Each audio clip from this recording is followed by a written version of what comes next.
Friends, সবাই কেমন আছেন? আশা করি ভালো আছেন। আজকে চলে এসেছি স্কেটিং শিখবেন কিভাবে দ্বিতীয় পর্বতে। আজকে আমি আপনাদের শেখাবো স্কেটিং পায়ে আস্তে আস্তে কিভাবে স্কেটিং চালাবেন। তো তার আগে আপনারা অবশ্যই সেফটি গার্ডগুলো পরে নেবেন এবং যারা নতুন তাদের জন্যই। তো চলুন কথা না বাড়িয়ে শুরু করা যাক। কিন্তু তার আগে আপনাদের কাছে একটি অনুরোধ রইল, চ্যানেল নতুন হয়ে থাকলে চ্যানেলটিকে সাবস্ক্রাইব করে দেবেন এবং পাশে থাকবেন। তো প্রথমে এইভাবে সোজাভাবে দাঁড়াতে হবে। দাঁড়ানোর পরে মাথাটা এভাবে ব্যান্ড করতে হবে। ব্যান্ড করার পরে দুটি হাত এভাবে হাঁটুতে দিতে হবে। তারপরে এভাবে পাটি ভি শেপ করতে হবে। ভি শেপ করার পরে ডান পা দিয়ে পুশ করতে হবে।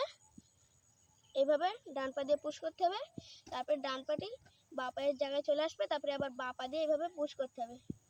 তারপরে আবার বাঁ পাটি ডান পায়ের পাশে চলে আসবে। তারপরে ডান পা দিয়ে আবার পুশ করতে হবে। এইভাবে পুশ করতে করতে একটু হালকা একটু স্পিডটা বাড়াতে হবে। এইভাবে হালকা এভাবে স্পিড বাড়াতে হবে।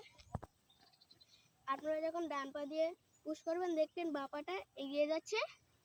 তো আবার দেখবেন যখন বাঁ পা দিয়ে পুশ করবেন তখন ডান পাটা এগিয়ে যাচ্ছে। এইভাবে আপনারা প্র্যাকটিস করবেন। ঠিক এইভাবে একটি পা দিয়ে পুশ করবেন এবং দেখবেন আরেকটি পা এগিয়ে যাচ্ছে। ঠিক এইভাবে প্র্যাকটিস করবেন আপনারা। প্র্যাকটিসটা কিন্তু খুব ভালোভাবে করতে হবে এবং সেফটি গার্ডগুলো অবশ্যই পরে নিতে হবে। পাটি ঠিক ভি শেপে থাকবে।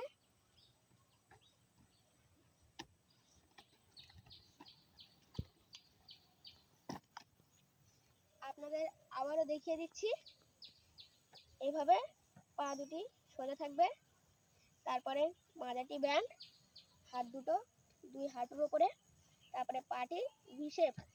আপনারা যারা অনেকেই আছেন নতুন, পাটি এইভাবে করেন, কিন্তু ব্যালেন্সটা ভালোভাবে রেখে দিতে হবে। মাজা যতটা নিচু করবে ততটাই ব্যালেন্স বেশি থাকবে। তারপরে ডান পা দিয়ে পুশ করতে হবে। দেখবেন বাঁ পা এগিয়ে যাচ্ছে। আবার দেখবেন যখন বাঁ পা দিয়ে পুশ করছেন ডান পাটি এগিয়ে যাবে। আজকের মতন পর্বটা আমি এখানেই শেষ করছি। তো দেখাবে তৃতীয় পর্বতে। তো সবাই ভালো থাকবেন, সুস্থ থাকবেন। সকলকে টাটা।